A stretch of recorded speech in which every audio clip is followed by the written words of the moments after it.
오늘 우리가 함께 읽은 사무엘상 18장 내용은 여러분도 잘 알고 계시는 다윗은 사울은 천천히요 다윗은 만만히요 라는 유명한 말이 나오는 본문입니다. 잠시만요.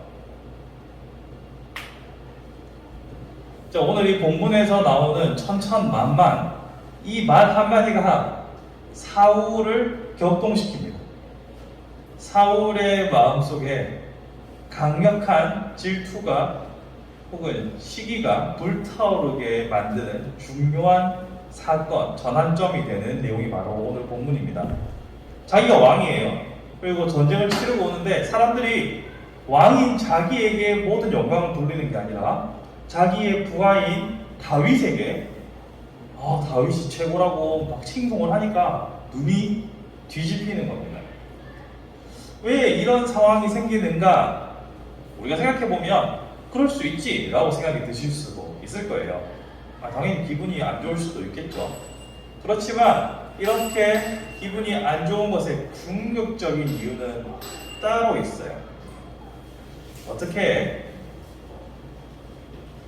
왜 이런 질투심이 가득하게 되었는지에 대해서 한번 생각해 봅시다. 먼저 질투라는 것을 여러분들은 살면서 한 번씩은 다 경험해 보셨죠? 없으시면 정말 기쁘고 감사한 일입니다.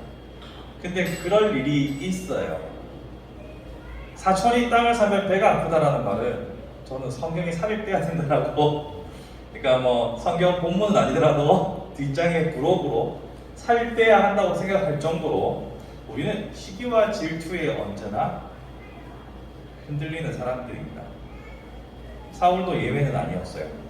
근데 좀 더 사울의 인생을 면밀하게 살펴보면 왜 그런 시기와 질투의 감정이 고조되었는지를 찾아볼 수 있습니다. 먼저 우리가 저번 시간까지 계속 사울에 대해서 이야기하면서 사울이 하나님께 버림받게 된 모든 과정을 보았습니다. 그러면서 하나님께서는 다윗을 택하셔서 다윗을 점점 강성하게 만들어 가시는 것도 보았습니다.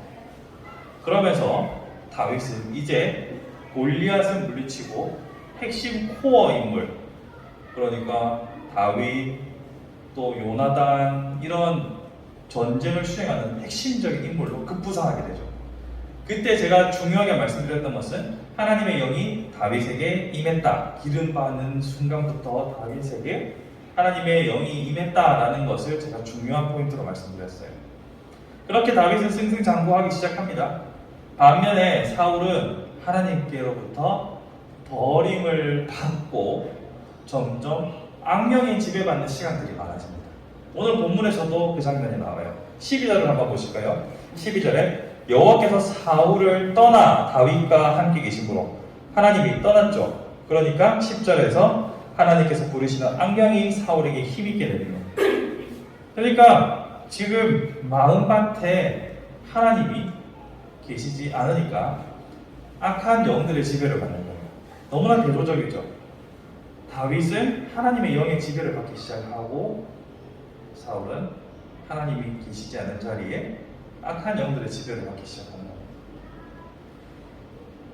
우리의 마음은 중간지대라는 것이 사실 잘 없어요. 모든 행동에 옳고 그름과 선과 악은 약간의 회색지대가 존재할 수 있습니다. 하지만 영적인 세계에서 우리의 마음은 사실 회색지대가 잘 존재하지 않아요. 왜냐하면 하나님께서 스스로를 빛으로 말씀하셨죠. 빛 되신 분이 사라지면 어둠입니다. 어둠은 어둠 자체로서 존재하는 것이 아니라 빛의 부재입니다. 빛이 없으면 어둠이에요. 그럼 어둠을 물리치는 방법도 빛이 존재해야 어둠이 사라지는 거죠. 그런 의미에서 사울의 질투는 인간적으로 이해할 수 있지만 우리가 신앙적으로 접근을 해보면 그의 마음 가운데 하나님이 떠났기에 그러한 상태가 더욱더 강화된 것으로 볼 수 있어요. 근데 재밌게도 이 18절에서 전반부에는 사울 이야기가 아니라 다른 사람의 얘기가 나옵니다. 누구 이야기가 나오나요? 요나단, 사울의 아들의 이야기가 나옵니다. 사울의 아들 요나단이 어떻게 했다고 나옵니까? 다윗을 사랑해서 자신의 겉옷을 벗어줘. 여기서 겉옷을 벗어주는 건 야, 이 옷 좋은 거야. 한번 입어봐. 이게 아니에요. 신분을 나타내는. 그러니까 로얄 패밀리로 인정한다는 거예요. 나중에 훗날 그가 사울의 딸과 결혼을 하지만 아직은 그 전이거든요. 그럼에도 불구하고 요나단은 다윗을 사랑해서 자신의 모든 것을 나누어 줍니다. 조금만 더 곰곰이 생각해 보시면 이 질투가 가장 맹렬해야 하는 사람은 요나단입니다. 사울은 현존하는 실세고 현존하는 권력이고 살아있는 권력이고, 요나단은 장차 권력을 이어받을 우리가 너무나 잘 아는 세자입니다. 세자이고 차기 왕인데 강력한 사람들의 칭찬을 받고 다들 다윗이 왕이 될 거라 생각 안 했겠지만, 시기와 질투의 관점으로 본다면 가장 질투가 맹렬하게 끌어올라야 하는 사람은 요나단입니다. 정작 요나단은 질투하지 않습니다. 반면 사울은 맹렬하게 질투합니다. 이 둘의 차이가 어디서 나타나느냐? 다윗과 요나단의 관계 속에서 그들이 찬양하는 하나님을 보면 요나단의 마음속에는 하나님이 계셨고 사울의 마음속에는 하나님이 부재했습니다. 이 차이가 같은 질투할 수 있는 상황에서 둘의 태도의 차이를 만들어냅니다. 그렇기 때문에 우리는 내가 다른 사람 시기 안 해야지, 질투 안 해야지, 다른 사람 미워하지 않아야지, 이런 생각이 중요한 것이 아니라 내가 무엇으로 충만해 있는가가 중요한 거예요. 내가 하나님으로 충만해 있으면, 내가 하나님으로 가득해 있으면 다른 사람 눈에 안 들어와요. 다른 사람 볼 게 뭐 있습니까? 좋은 건 좋은 거고 나쁜 거는 멀리하면 되고, 나는 그냥 하나님으로 만족하고 하나님께서 내 삶을 인도하시는 모든 손길과 발걸음들을 통해서 나는 그냥 기뻐하면 돼요. 내 인생에 가끔씩 태클이 들어오는 사람들이 있을 수 있습니다. 그런 사람들이야 이거 또 뭔 일일까 한번 고민해보면 되는 것이지, 질투와 시기는 그 뒤에 폭력성이 숨어 있거든요. 상대방을 파괴하고자 하는 폭력성이 숨어 있어요. 그런 폭력성을 가지고서 내가 괜히 고통받을 필요가 없다는 거예요. 그런데 내가 안 해야지 한다고 안 되는 게 아니고, 내가 거기에 충분히 신경 쓰지 않아도 될 만큼 하나님으로 즐거워하고 만족한 상태라면 축하한다가 되는 거예요. 내가 하나님으로 만족해 있는 상태라면 사촌이 땅을 사도 축하할 일이에요. 야, 역시 우리 집안이 잘 돼야지 돼요. 근데 내가 지금 화덕하고 지금 삶이 불만족스러워 죽겠어요. 사촌이 땅을 샀어요. 그러면 오장육부가 뒤틀리는 겁니다. 하나님 차라리 나를 데려가소서 이렇게 됩니다. 근데 내가 가진 것이 없어도, 내가 비록 예술 많은 것이 없어도 그냥 난 하나님으로 좋은 거예요. 그러면 시기와 질투는 우리와 상관이 없는 거예요.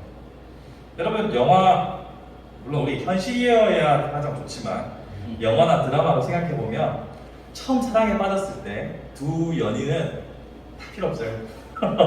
아무것도 필요 없어요. 서로 눈빛만 바라보고 그냥 행복합니다. 서로 얼굴만 쳐다봐도 서로의 존재만으로 그냥 기뻐요. 다른 조건이 필요 없습니다.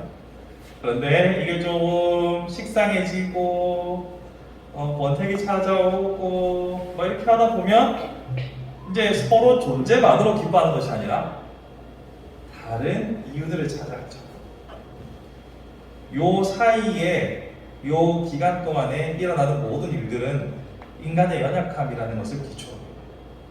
그렇지만 하나님이라는 완전하신 분과 우리가 그런 사랑의 깊은 관계 속에 있다고 한다면 우리는 별로 다른 것들이 눈에 들어오겠습니까? 물론 하나님은 완전하시지만 우리가 불완전하기 때문에 언제나 그 평강과 기쁨의 상태를 유지할 수가 없어요. 이게 바로 문제입니다. 어떻게 그러면 우리의 상태를 유지할 것인가가 이제부터 우리의 숙제예요. 우리의 고민이에요. 물론 사울의 전례들을 통해서 우리는 이래야 되고 저래야 되고 많은 것을 할 수 있지만 조금만 더 쉽게 접근해 봅시다.